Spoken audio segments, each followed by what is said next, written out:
The cold bite of winter greeted the small town of Willow Creek as dawn broke over its sleepy streets. Snow piled along the sidewalks and chimneys puffed steady streams of smoke into the sky. Life here moved at its own unhurried pace, with days blending into weeks, without much to mark the passage of time. That morning, however, a stranger arrived who would change everything. Keanu Reeves, clad in a thick coat and a well-worn beanie, guided his battered motorcycle into the town square. The engine sputtered to a stop, its echoes fading into the stillness. He removed his helmet, revealing a face that seemed weathered by experience, yet softened by an innate kindness. As he scanned his surroundings, his dark eyes landed on the town's lone diner, Joe's Cafe.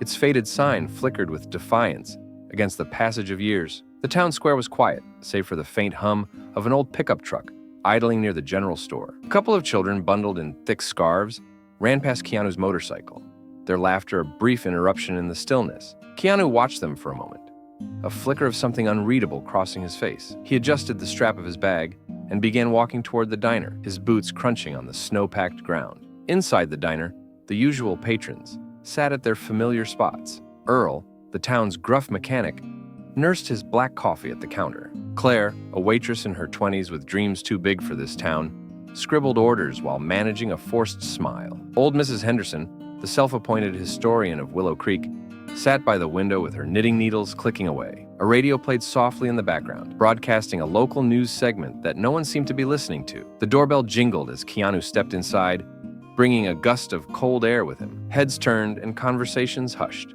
Strangers were rare in Willow Creek, especially ones who carried an air of quiet mystery.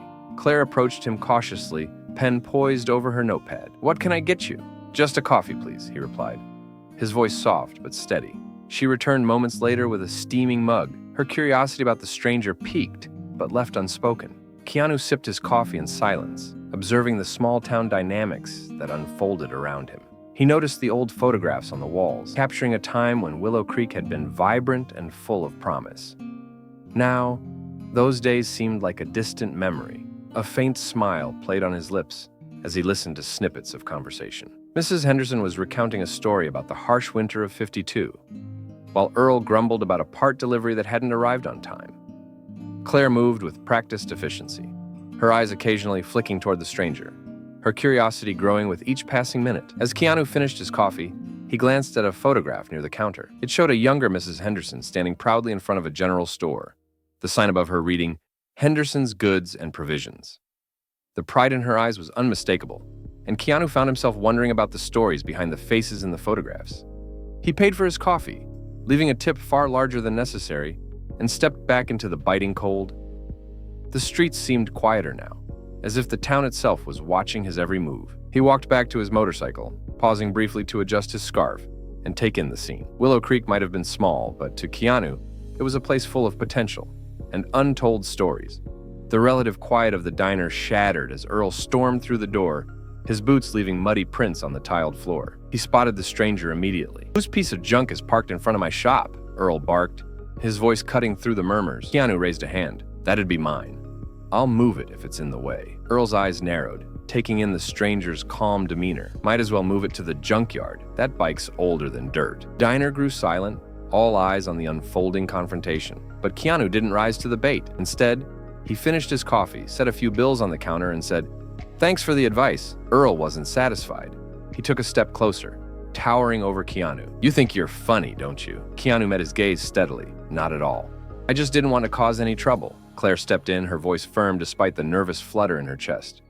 "Earl, leave him alone. He hasn't done anything." Earl muttered something under his breath and backed off, but the tension lingered. Keanu stood, picked up his helmet, and nodded to Claire. "Thanks for the coffee," he said before stepping outside. Through the diner's window, the patrons watched as Keanu walked to his motorcycle.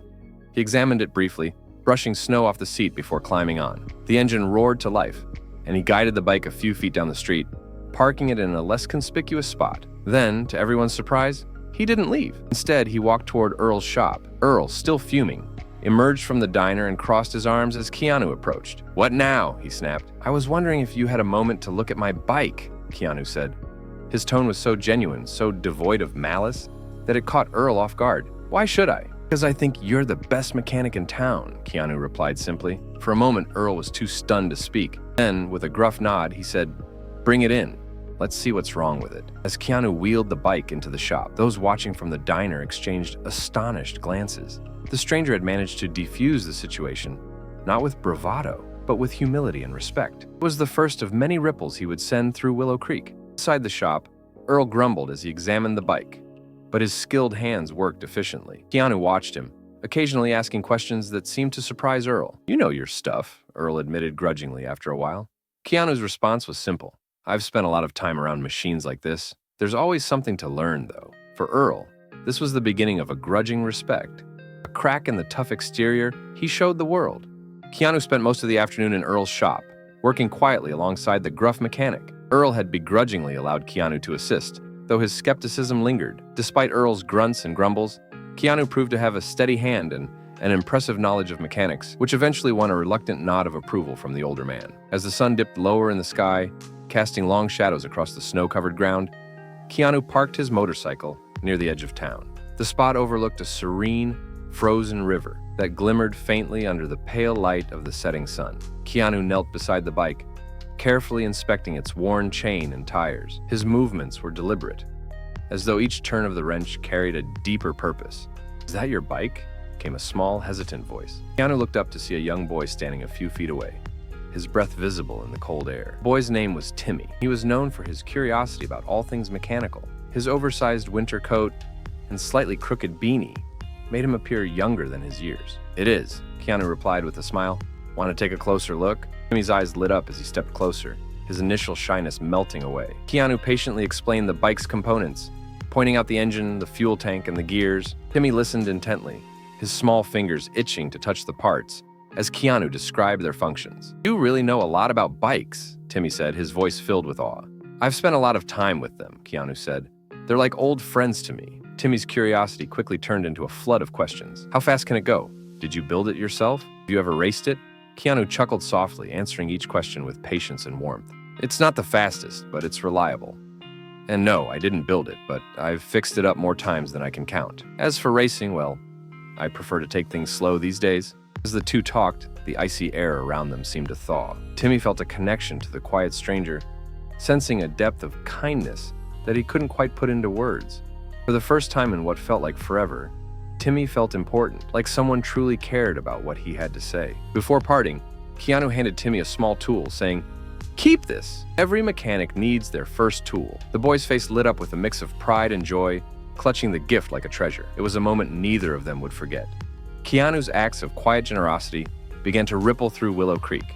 It started small. One evening, as he walked through the snowy streets, he noticed Mrs. Henderson struggling with 2 heavy grocery bags. Without hesitation, he took the bags from her hands and carried them to her door. "You didn't have to do that," she said, though the gratitude in her eyes was unmistakable. "It's no trouble," Keanu replied.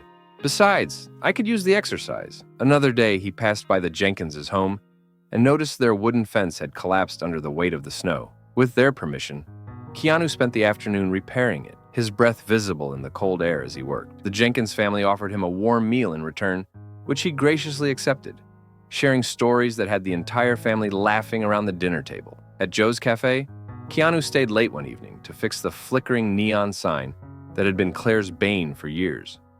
When she arrived the next morning, she stared at the brightly glowing sign in disbelief. "Did you do this?" she asked, her voice tinged with amazement. Keanu shrugged modestly. It seemed like it needed a little help. Word spread quickly about the stranger's quiet acts of kindness. The townspeople, initially wary of him, began to see him in a new light. He became a topic of whispered conversations and knowing smiles. Even Earl, who prided himself on his gruff exterior, found himself begrudgingly impressed by Keanu's humility and skill. One particularly snowy morning, Keanu found Timmy near the edge of town, attempting to fix an old sled that had lost one of its runners. Together, they spent hours crafting a makeshift solution. And by the afternoon, Timmy was racing down the hill with a joy that echoed through the crisp air. It wasn't long before other children joined in, their laughter filling the town with a rare sense of warmth and community. Keanu's presence became a source of comfort for the town, a reminder that sometimes the smallest gestures could leave the biggest impact. One cold, quiet evening, Claire sat at the counter of Joe's Cafe, turning over everything she'd seen and heard about the stranger who had arrived in town just days ago. The way he carried himself, the way he spoke to others with such respect, even in the face of confrontation. It all seemed almost too perfect. Her curiosity finally got the better of her, and she reached for her phone. What harm could it do to Google him, she thought. Typing his name, Keanu Reeves, into the search bar felt oddly surreal. She expected to find nothing, or at most, someone with a common name who matched his quiet demeanor. What appeared instead left her stunned. Article after article, picture after picture. He wasn't just someone, he was someone. Hollywood star, philanthropist, a man whose humility seemed at odds with his fame. Claire's heart raced as she scrolled through images and stories. There he was at red carpet events, at charity functions, even repairing motorcycles, just as he had been doing at Earl's shop. Her mind raced with questions. Why was he here in Willow Creek of all places? Why hadn't he said anything about who he was? The next morning, Claire waited for Keanu to come into the diner. When he arrived, she didn't approach him immediately. Instead, she watched him from across the room, studying the way he interacted with Timmy, who had come by to show him the sled they'd fixed together. The boy's face beamed with pride, and Keanu listened to him as though his words were the most important thing in the world. Finally, when the diner grew quiet, Claire mustered the courage to approach him. "Can I ask you something?" she said, her voice softer than usual. Keanu looked up from his coffee, his expression open and kind. "Of course. Why didn't you tell us who you are?" For a moment, Keanu seemed genuinely puzzled. Then he smiled, a hint of sadness in his eyes. "Because it's not about who I am. It's about what we do for each other." Claire didn't know how to respond. She realized then that Keanu hadn't been hiding anything. He simply didn't see himself as different from anyone else. To him, fame was meaningless compared to the connections he'd made in this small town. The news of Keanu's identity spread quickly, though it changed little in how the townspeople treated him. If anything, they admired him more for his humility. Earl, who had once dismissed him as a drifter, now spoke of him with a mix of respect and gratitude. Timmy continued to shadow him whenever he worked on his motorcycle, and Claire found herself looking forward to their quiet conversations at the counter. Months passed, and Keanu's presence became an integral part of Willow Creek. He had made himself at home in the small town, building relationships that transcended the initial curiosity surrounding him. Yet, just as quietly as he had arrived, the day came when he knew it was time to leave. On a sunny morning that marked the arrival of spring, Keanu stood by his motorcycle, its engine once again tuned to perfection, thanks to Earl's expertise. The town gathered to bid him farewell, a mix of gratitude and sadness etched on their faces. Timmy clung to Keanu's leg, tears streaming down his cheeks. "Do you really have to go?" he asked, his voice trembling. Keanu knelt down, placing a gentle hand on the boy's shoulder. "I do, Timmy. You have everything you need here. You're stronger than you think. And I know you'll do great things." Mrs. Henderson handed him a small tin of her famous cookies. "For the road," she said, her voice cracking slightly. Even Earl, who had initially dismissed him, extended a hand. "Take care of yourself, Reeves, and don't forget to come back someday." Keanu shook Earl's hand firmly. "Thank you for everything. You taught me more than you realize." As the townspeople watched, Keanu donned his helmet and started the engine. He waved to the crowd one last time, his expression a blend of gratitude and quiet resolve. The motorcycle roared to life, and he rode out of Willow Creek, the sound fading into the distance. The town felt quieter in his absence, but his impact lingered. The kindness he had shown inspired others to look out for one another, to appreciate the little moments, and to cherish the bonds that made Willow Creek special. Years later, Timmy grew up to become a skilled mechanic, often telling stories about the mysterious stranger who had given him his first tool. Claire eventually fulfilled her dream of opening her own diner, naming it Keanu's Place, as a tribute to the man who had reminded her of the power of connection. Willow Creek was never the same after Keanu Reeves came into their lives. He had been a stranger, but in the end, he became a part of their story, a reminder that even the smallest acts of kindness can leave an everlasting legacy.